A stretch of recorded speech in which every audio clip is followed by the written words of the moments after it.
Congratulations on the race win. Congratulations on winning the Triple Truck Challenge bonus. And tell us a little bit about those final laps from your vantage point in the truck. Well, first off, when you start leading that many laps until the end, you start getting a little nervous. Caution flag's going to come out, and every single doubt goes through your head that something's going to happen. And I just knew that if caution came out, we'd be in trouble. Just because the truck series is just like savage restarts. Everybody just goes so crazy. They don't care about finishing the race. They just care about winning the race. So I was really worried about a restart. But thankfully for us, we had really good long run speed built into the truck with the last pit stop. That's why Hocevar got past us on the early laps. I was really loose, and he was able to fire off good. We were hoping for a really long green flag run, and luckily we got that. The truck came to us, and we were able to pull away by a big lead, and that made me feel better. Well, I really only felt better once I got the white flag, let's be honest. All right, we'll go ahead and take. Can you take me through that last restart? And I believe it was the 19 truck that was on your outside that you cleared. Would you, like I said, with the desperation to get a win, would you try to write him up the wall if he was a little bit farther? But take me through that restart, last restart for you. Well, first off, I'm going to apologize. These North Carolina allergies are just fantastic.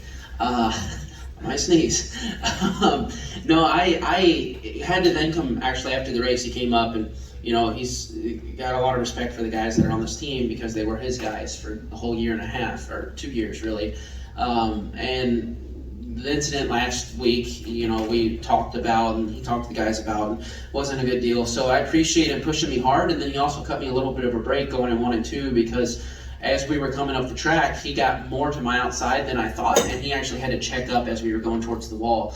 It was one of those things where he was probably for sure going to hit the wall if he stayed in it, but then we may have also hit the wall too. I'm not sure.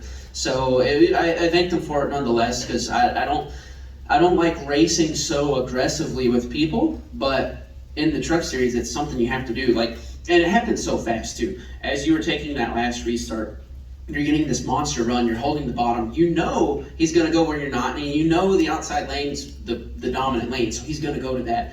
Well, I'm just trying to predict it and move my truck in unison with his, and he got a little bit, he jerked the wheel a little bit faster than I can move mine, and that's what happens. But all in all, I hope he got a good finish because he gave us a heck of a push and cut some slack. Thank you. Thank you. All right, we're going to go upstairs again to see if the microphone questions go ahead. Hey, Trenton from Frontstretch.com. Piggybacking off of Jared's question a little bit ago, you've been sort of joking around about the checkers and wreckers with the truck series and stuff. The etiquette tonight seems fairly tame compared to races past, so what was your experience out there racing on those restarts and with those guys like that, and should this be an example for the truck series on how etiquette should be? Possibly. I mean, it's tough to say, right, because everybody's been doing it well enough now, and the field has become so competitive that there are still extremely aggressive moves being made. We've just all found a way to not wreck tonight. So the funny thing is like, I think drivers are starting to get to a point where they know how far they can push the envelope. They get right to, I don't know, what's the analogy here? Right to the event horizon. What's that where you go into a black hole? Isn't the event horizon where you get sucked into the black hole if... Yeah, thank you.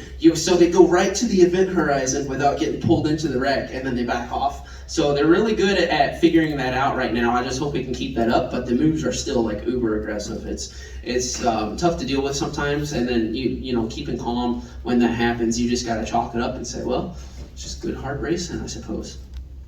This is Timmy Hill, driver of the 56 Toyota. Make sure to hit that subscribe button. Also check out one of those videos beside me and visit frontstretch.com for more racing content.